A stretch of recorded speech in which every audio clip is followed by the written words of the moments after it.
O que falar sobre isso aqui?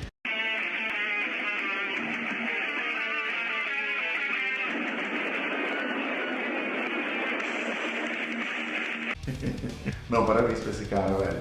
Porra, corajoso e de bom gosto, velho. Show de bola. Bom, pra quem não entendeu, esse norte-americano aí, chamado Lane Pittman, English, motherfucker! Decidiu enfrentar esse furacão sinistro aí dessa maneira. Sim, bem inusitada, mas bem criativa e original. E corajosa, né? Por favor. E é interessante esses furacões, né, Sérgio? Porque eles são violentos, levam, né, carro, casa, árvore, quase uma ex-mulher, né?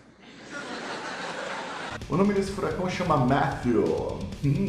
E eles têm os nomes mais, né, delicados, né? Furacão Katrina, Furacão Olga, Furacão Vilma. Quando é o nome de homem, pode ver que é um nome meio gay, né? Andrew. Qual o furacão? Andrew. E ele atingiu a Flórida dia 7, na sexta-feira. Ele pensou, bom, hoje é sexta, né? O clima tá meio zoado. Tá chegando aí um furacão de leve, de boa. O que eu vou fazer? Me esconder? Fugir? Não, cara, eu vou curtir um som, velho. Eu vou curtir Slayer. Foi exatamente isso que ele fez. Ele viu Rain Blood do Slayer, uma banda que eu adoro muito, uma música muito foda e parabéns, cara. Ganhou o meu respeito aí.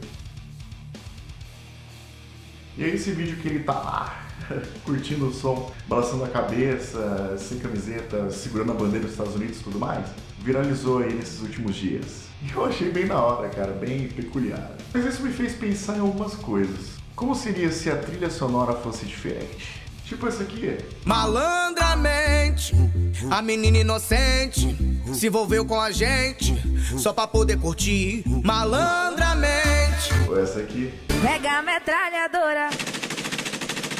Tra, tra, tra, tra, tra. As que comandam vão no tra, tra, tra. Não gostou? Talvez goste dessa.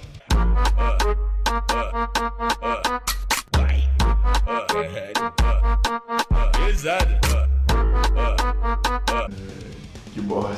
Mas enfim, galera, é só isso aí. Se gostou do vídeo, clique em gostei aí embaixo. Fique à vontade de comentar, compartilhar o vídeo. Ativa as notificações clicando no sininho.